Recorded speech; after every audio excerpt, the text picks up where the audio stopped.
The purple sun rose slowly over the alien forest, painting the sky in shades of gold and crimson.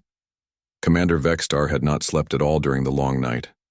He and his 3 remaining warriors had taken turns watching for any sign of the humans.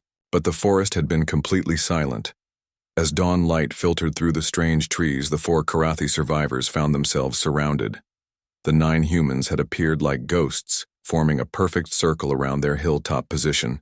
They stood about 20 meters away, close enough to attack but far enough to show they were not trying to threaten.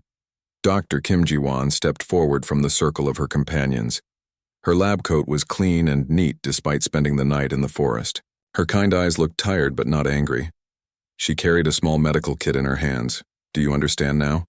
she asked gently, looking directly at Commander Vextar. "This is why we were exiled from human space.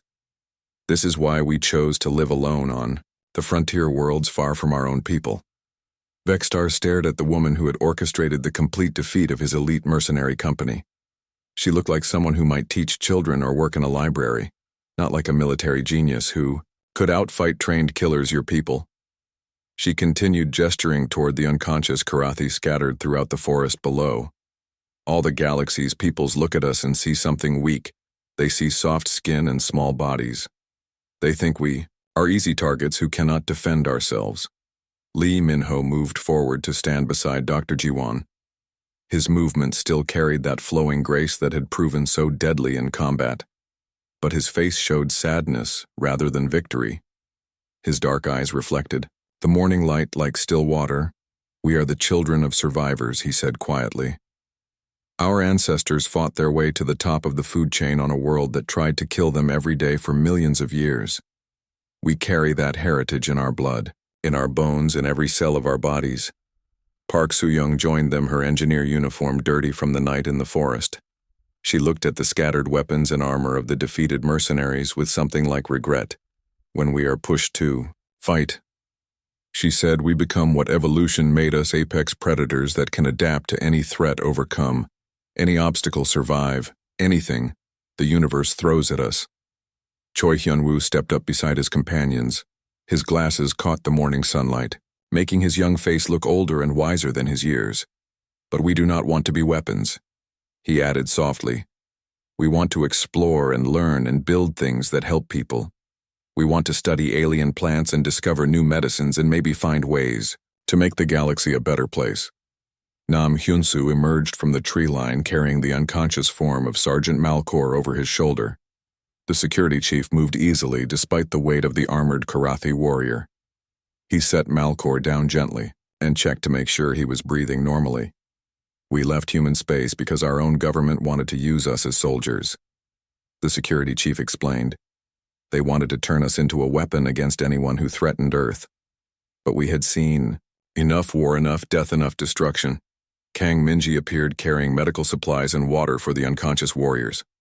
The botanist moved between the scattered Karathi, checking each one for injuries and making sure they were comfortable. "So, we came here to the frontier," she said, "where we could live in peace and study the amazing life forms on these distant worlds. We thought if we stayed far enough away from civilization, no one would bother us." The remaining humans stepped forward carrying their defeated enemies. The Karathi warriors were all alive and unharmed, just deeply unconscious.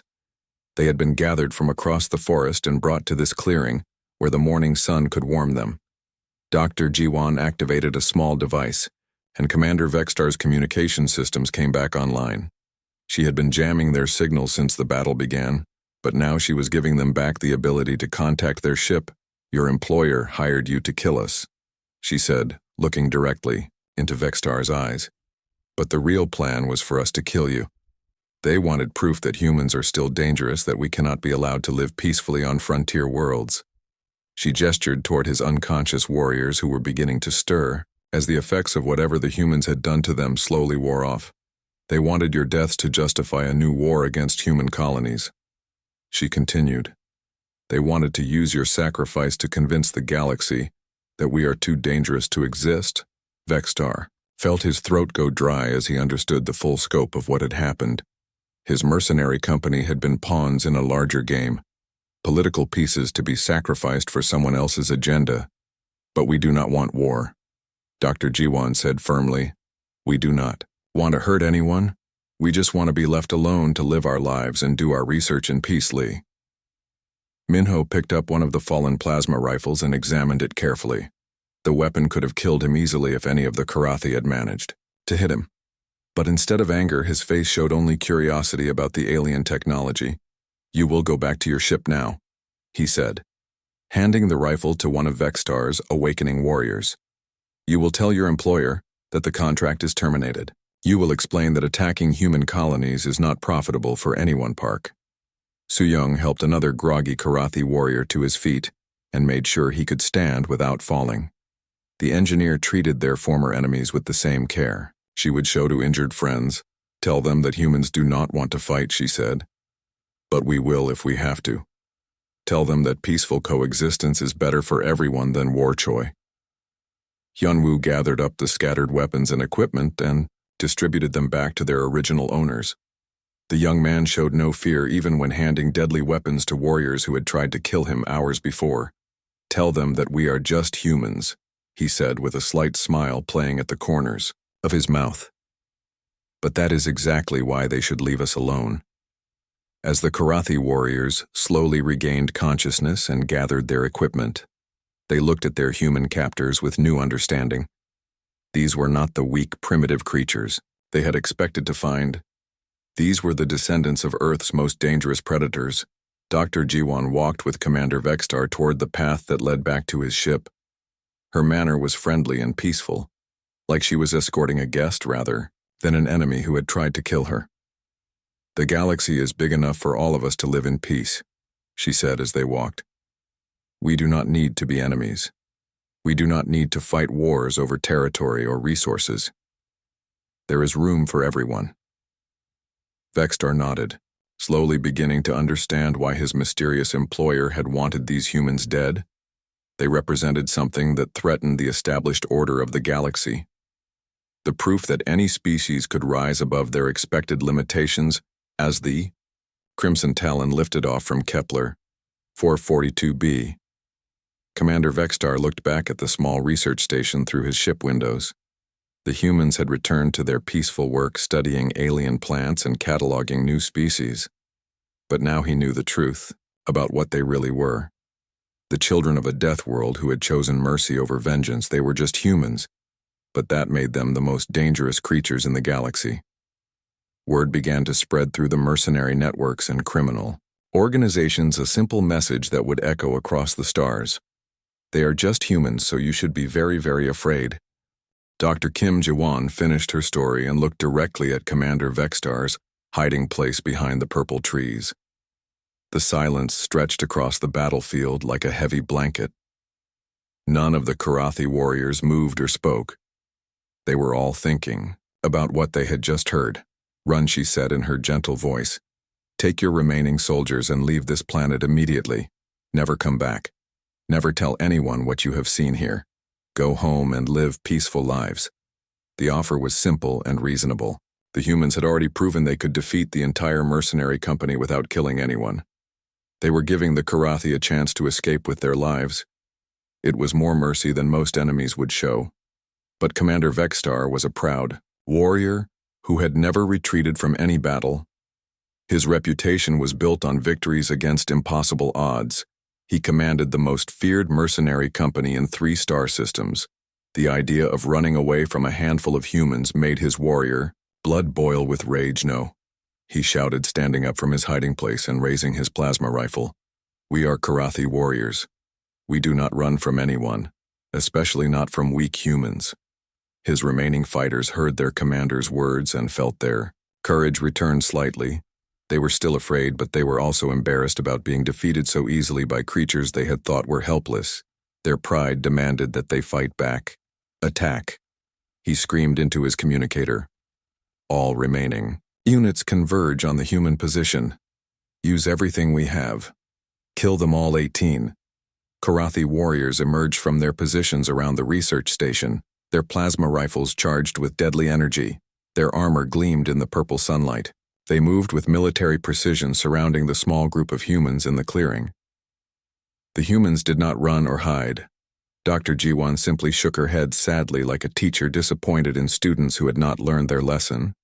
Lee Minho Park. So-young and Choi Hyun-woo remained perfectly calm. Their faces showed no fear or excitement, just quiet acceptance. Fire everything Vexstar commanded, the air filled with brilliant beams of plasma energy. 20 rifle shots converged on the spot where the humans had been standing. The energy beams were hot enough to melt steel and destroy armored vehicles. The explosion sent purple dirt and grass flying in all directions. When the smoke cleared, the humans were gone. Vexter stared at the empty spot where they had been standing. There were no bodies, no blood, no trace that anyone had ever been there. The plasma beams had carved deep holes in the ground, but the humans had simply vanished.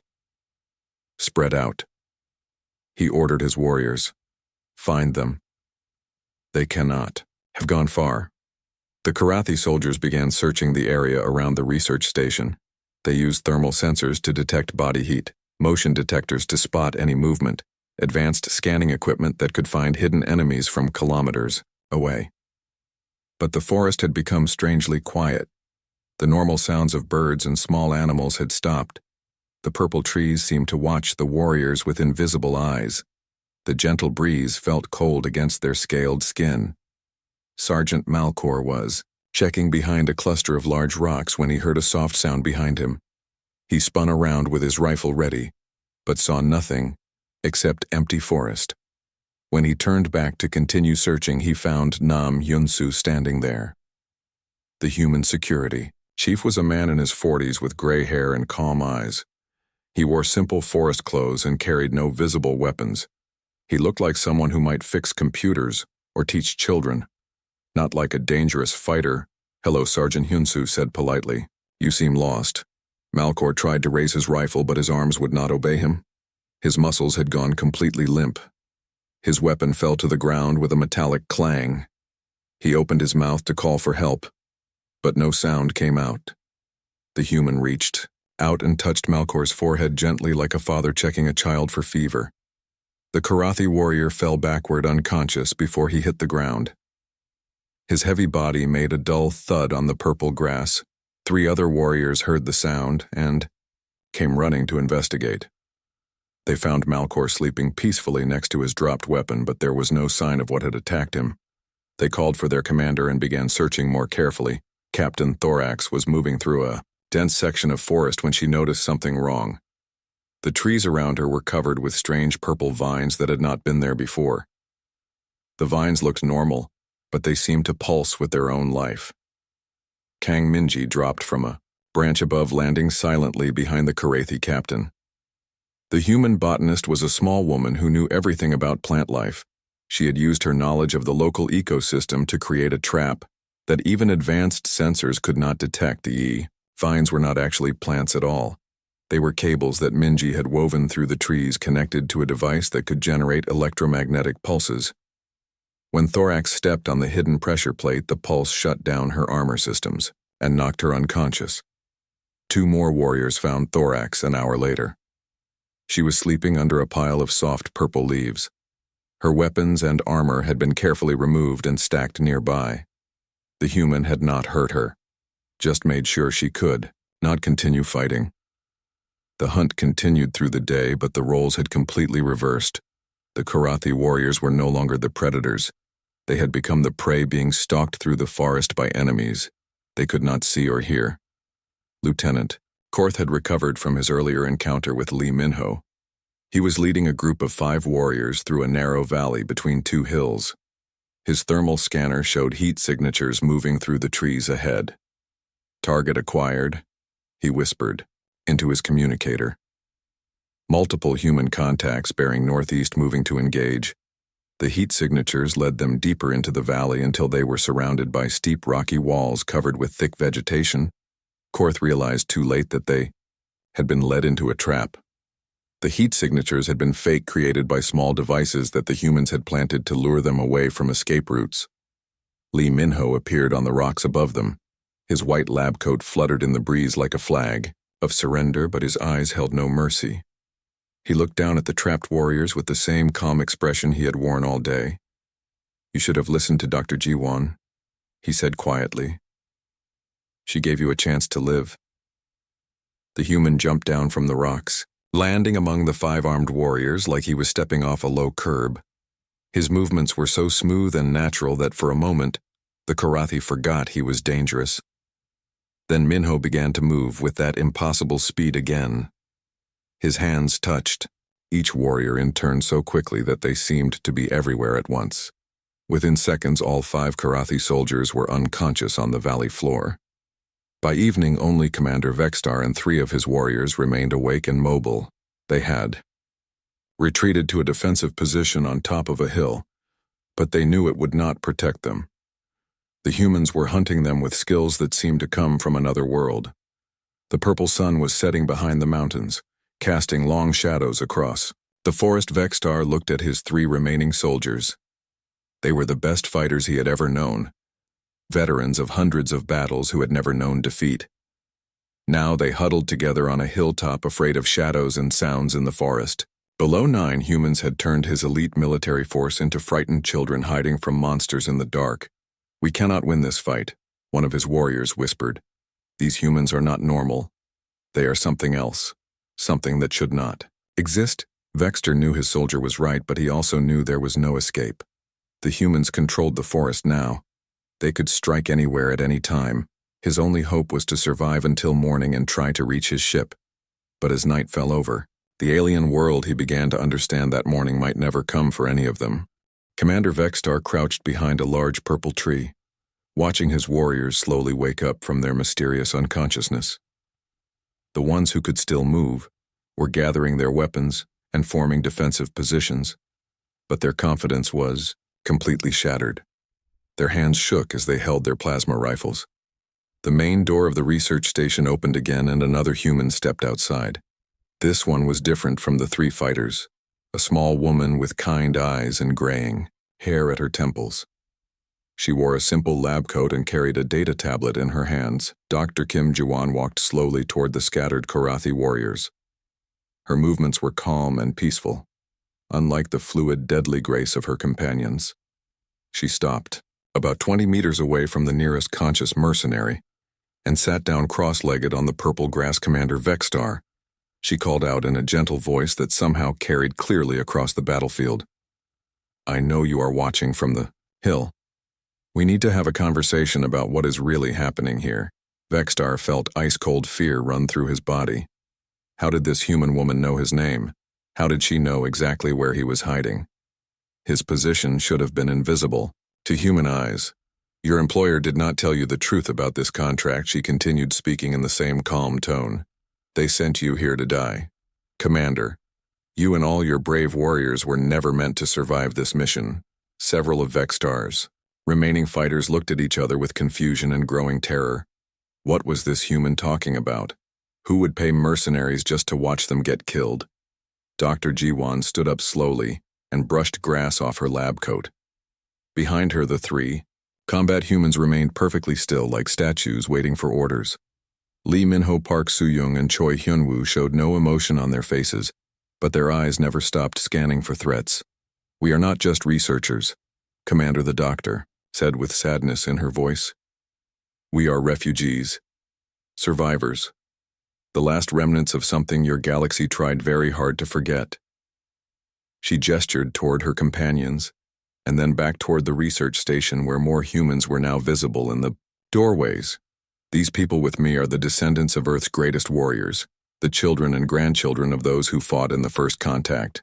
War. Vextar had never heard of any First Contact war involving humans.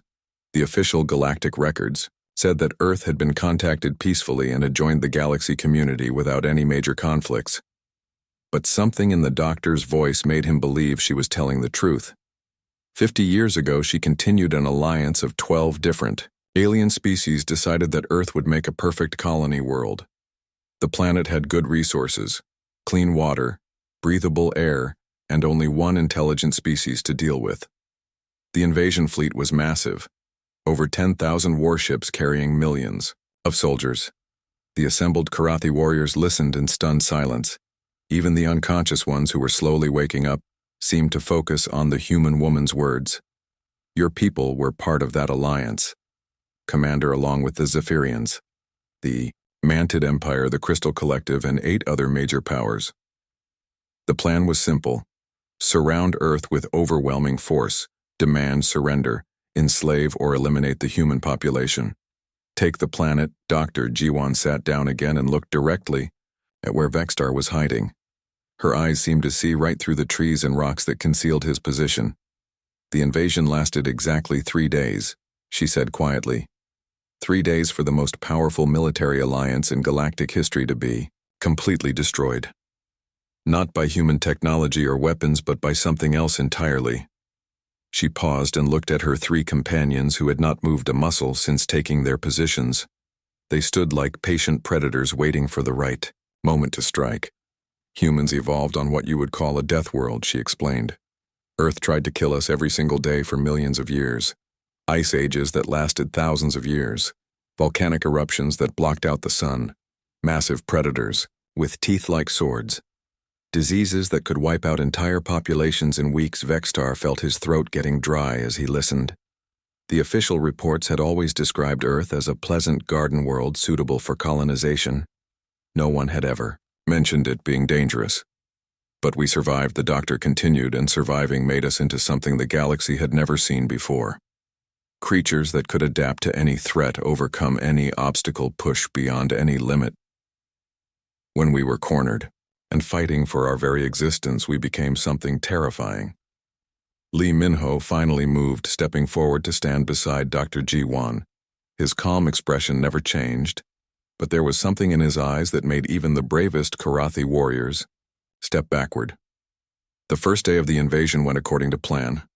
Minho said in his quiet, steady voice, "Your ancestors and their allies surrounded our planet. They demanded surrender. They threatened to destroy our cities if we did not submit." The human paused and looked at each of the mercenaries in turn, making direct eye contact that felt like being studied by a dangerous predator. "We said no," he continued simply, "and then we showed them what humans can do when they have no choice but to fight." Park Soo-young spoke for the first time since the battle began. Her voice was soft, but it carried undertones that made the Karathi scales stand on end. "The second day your people tried to land armies on our surface," she said.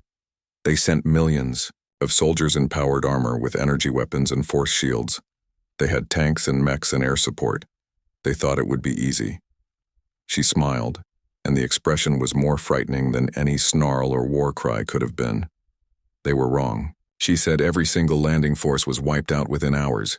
Not by human weapons or technology, but by human hands and human will.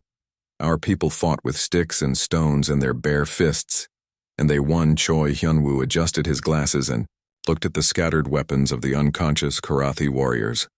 "The third day they tried orbital bombardment," he said calmly. "They fired everything they had at our major cities.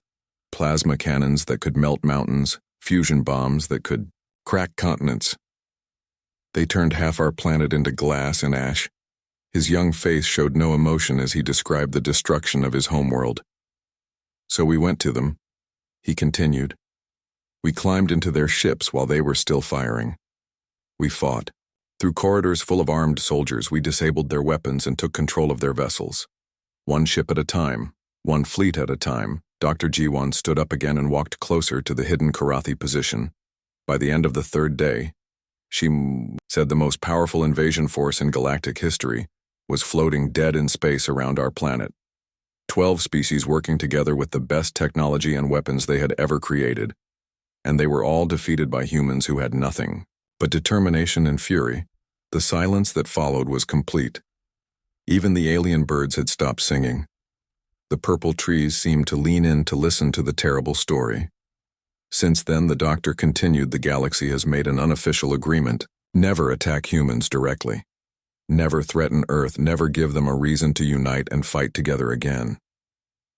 The cost is always too high." She pointed at Vexstar, hiding place with perfect accuracy. "Your employer wants us dead, Commander. Because they know what we represent. We are living proof that humans cannot be conquered or controlled, and that terrifies them." The truth hit Vexstar like a physical blow. This was not a simple extermination contract. This was an execution. and his mercenary company, was not the executioner, they were the intended victims. The Crimson Talon landed on Kepler 442b, just as the purple sun began to rise over the mountains. The ship touched down in a clearing 2 kilometers away from the human research station. Commander Vextar watched through the viewing screen as his warriors prepared their weapons and checked their armor one last time. The planet looked peaceful from where they stood. Tall purple trees swayed in the gentle breeze.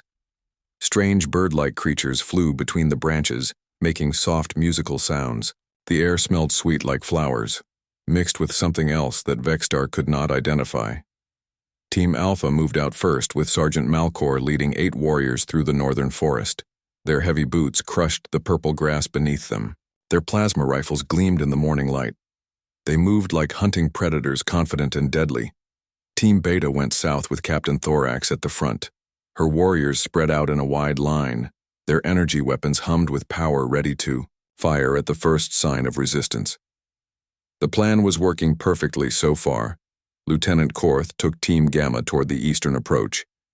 His yellow eyes scanned the forest for any signs of human defenses or traps, but everything seemed quiet and normal, just trees and rocks and small animals running away from the approaching warriors. The human research station came into view after 20 minutes of walking. It looked exactly like the pictures in their mission files.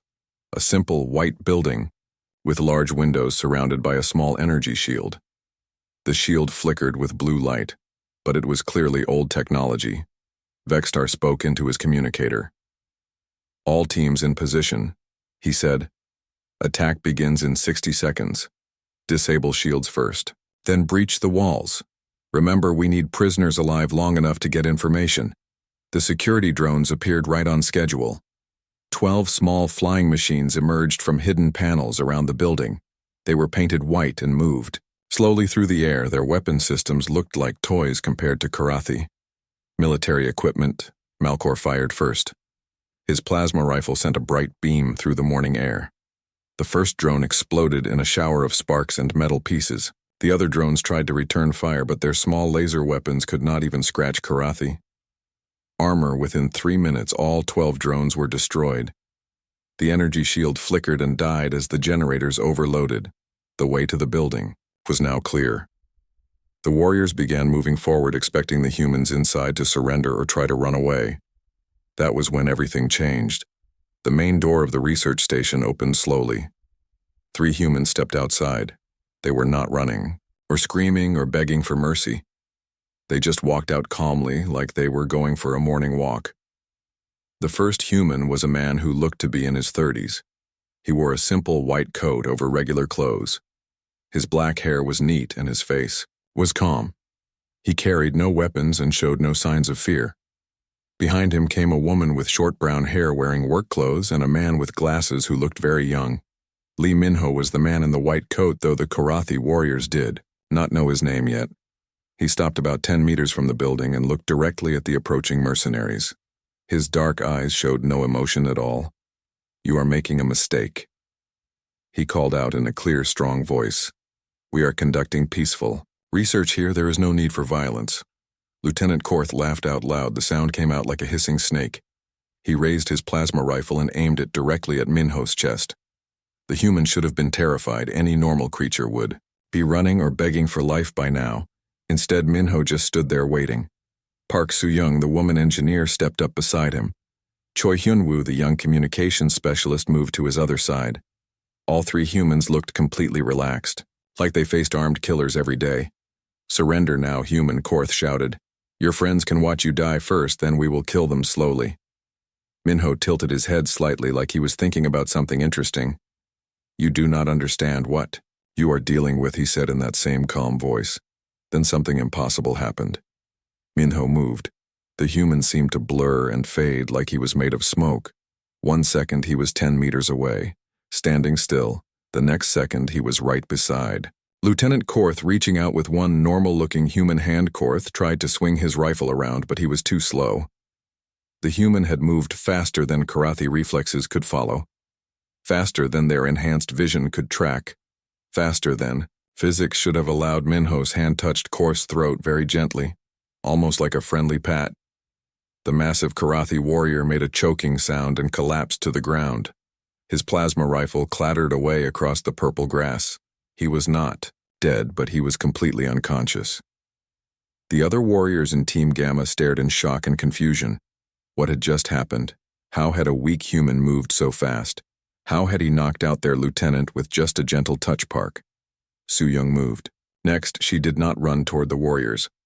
She seemed to glide across the ground like she was floating. Her feet barely touched the grass. Her hands moved in smooth flowing motions that looked almost like dancing. 2 more Karathi soldiers fell unconscious. Before they could even raise their weapons, Su-young's movements were so graceful and quick that the warriors could not track her. She touched each one briefly and they dropped like their strings had been cut. Choi Hyun-woo was moving too. The young man with glasses had somehow appeared behind 3 warriors who thought they were covering each other. He tapped each one on the shoulder, and they collapsed in a neat row, their weapons falling uselessly to the ground. Vextar screamed into his communicator. "What is happening? Report immediately." All teams respond. The voices that came back were confused and panicked. "Commander, something is wrong. These humans are not normal. They are moving too fast. We cannot hit them." "Half my team is down," Sergeant Malcor tried to explain what he was seeing. "The humans are not using weapons, sir. They are just touching our warriors and knocking them out. I have never seen anything like this." Captain Thorax sounded angry and frightened. "These are not ordinary humans, Commander. They move like ghosts. My best fighters cannot even see them coming."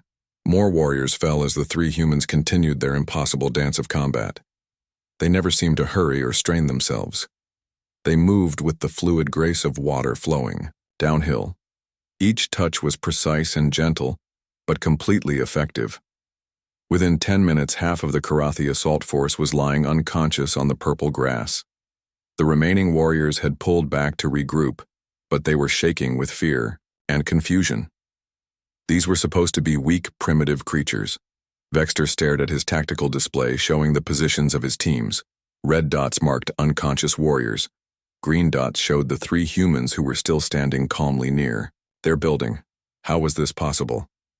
The human in the white coat looked up toward the hill where Vextar was hiding behind trees. "Commander Vextar," he called out somehow, knowing exactly where the Karathi leader was positioned. "We need to talk."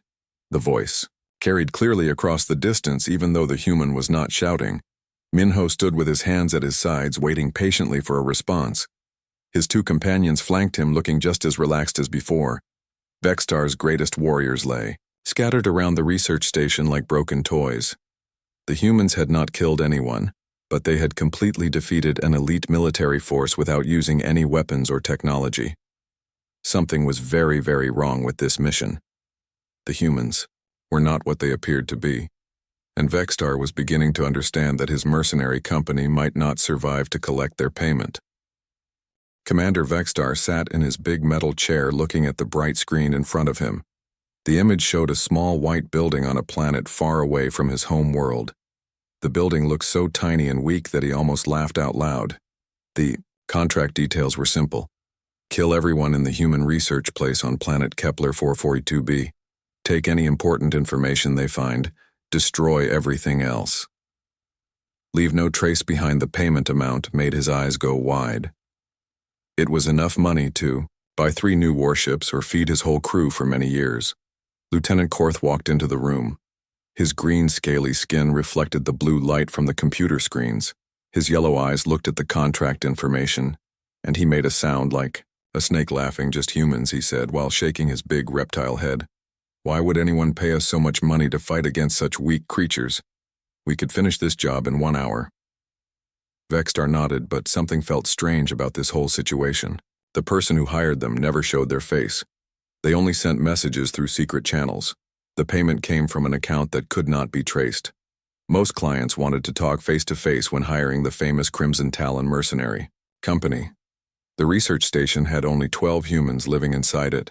The leader was a woman named Dr. Kim Ji-won. She studied plants and animals on alien worlds. The other humans were scientists, engineers, and support staff. None of them were soldiers. They had no military training and no real weapons. Vextar called his best warriors to the meeting room. 24 of the deadliest fighters in the galaxy came to hear about their new mission. These were Karathi warriors. Each one stood 7 feet, tall with thick armor like skin that could stop most bullets. Their muscles were 3 times stronger than human muscles. Their reflexes were so fast they could catch arrows shot from powerful bows. Sergeant Malcor was the first to speak. He had fought in over 50 battles and never lost a single fight. His right arm had 3 long scars from a plasma sword fight on Rigel 7. He looked at the mission details and made an angry growling sound.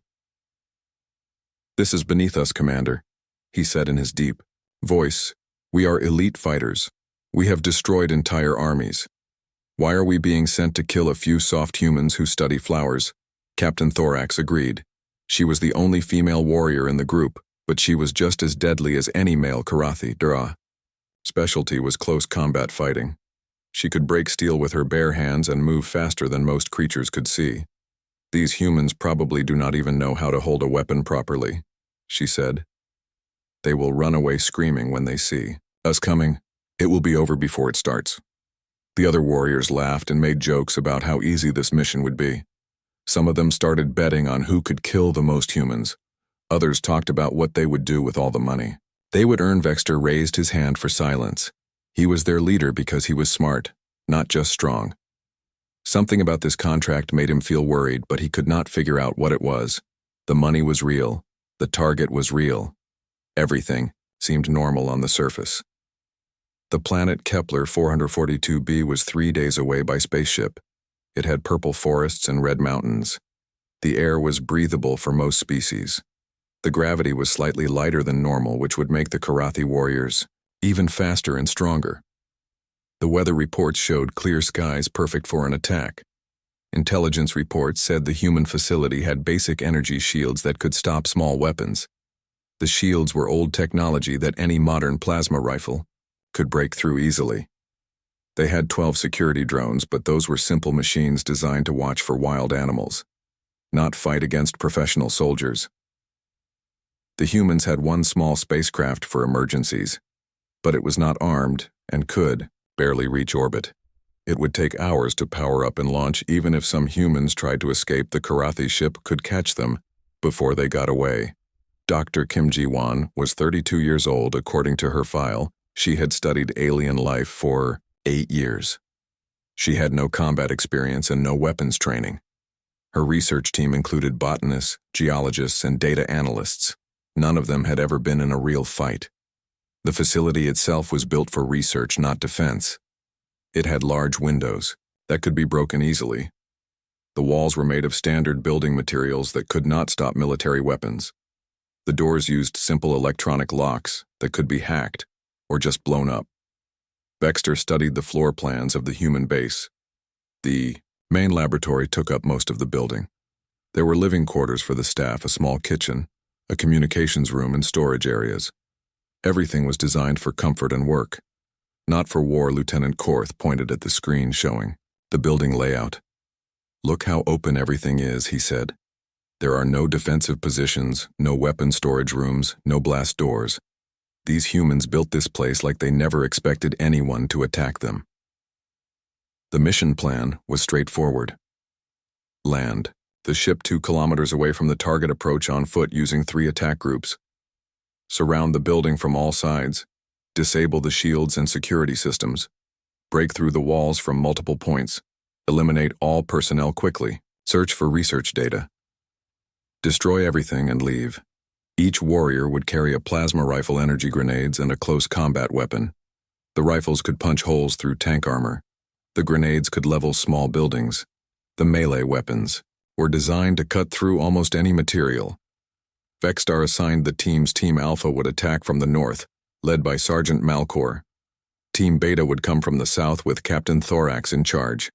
Team Gamma would hit the east side under Lieutenant Korth.